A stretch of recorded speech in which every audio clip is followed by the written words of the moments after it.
Why write a whole book about this and why now? Well, because I thought there was so much new information over the last decade. Everything I studied and read was confirming what we had been taught in New Thought and what we teach every day.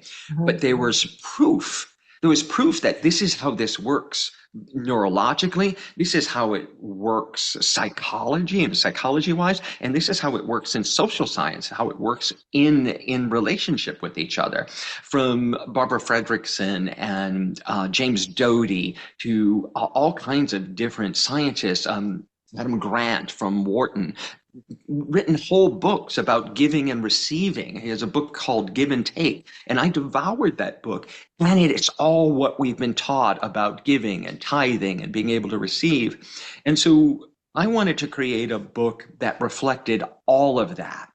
The spiritual teachings that have enriched and saved my life, and also all the new science and the new understandings that back it up and give us some great life hacks to be able to foster these teachings even further and to push the edge of the envelope out. So I wanted to write it from my perspective, from my struggles and from my overcoming of those situations, and to be as real and as vulnerable and as honest as I can.